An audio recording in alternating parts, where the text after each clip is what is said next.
Rumors of Rowdy's demise were much exaggerated. Cautions cost Kyle Larson a win. And we'll take a quick look at the point situation. All that and more coming up next on the recap. So Kyle Busch gets his first win of the season. He jumped out of the car and immediately did the crying thing to sort of irk on the haters or whatever. And Kyle Busch is a very polarizing figure. You either feel one way or the other about him. You love him or you hate him. But either way, you've got some kind of emotion you feel about Kyle Busch. And this is clearly a season he has struggled in, so congratulations to him and his team. He clearly did not have the fastest car. He got a lot of help at the end of this race with some late cautions, sort of triggered by Denny Hamlin. But at the end of the day, he did what he needed to do, and he got the win.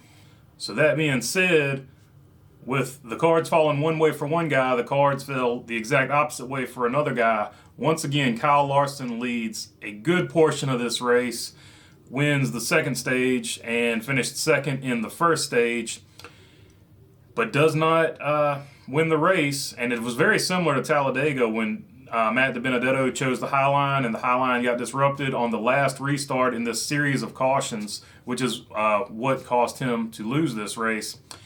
The line he chose did not get going. Brad Keselowski went to block, or was more concerned with who was behind him, which was Chase Elliott, than giving a push to the car in front of him, which of course was Kyle Larson. This put Kyle Larson third on one restart, and then the very next restart he's behind Blaney, and he's trying to give Blaney a push. Blaney gets loose. Larson goes into the wall. Blaney goes back as well. I think Kyle Larson ended up 19th after touching the wall there. So tough day for Kyle Larson, but he clearly had probably the best car, probably without these cautions would have won the race.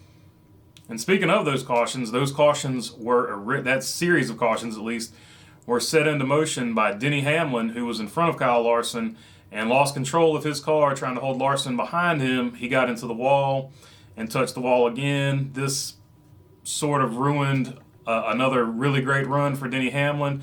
And it kind of put in my head, is Denny Hamlin just sort of cursed this season? Is the guy ever going to win? He's had a really good car, a lot of races. He's been in position to win, which shout out to his crew chief, Chris Gabehart, for putting him in position to win.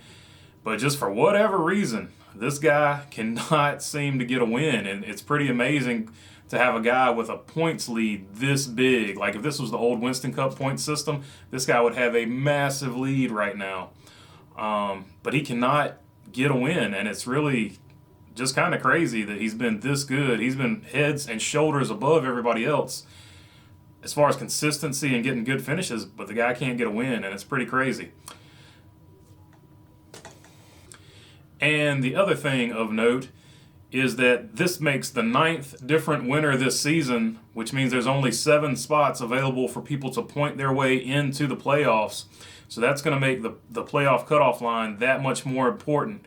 And right now, Matt DiBenedetto sits at 16th. He would be the last guy in.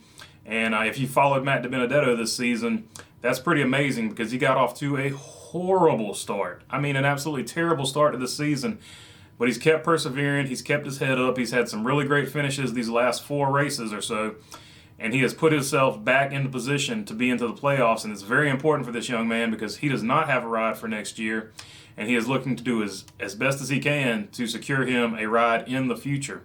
So it'll be very interesting to watch this cutoff line. And right now, like I said, DiBenedetto sits there and he's putting together a pretty good story as far as that goes, because he had, like I said, a terrible start at the beginning of the season.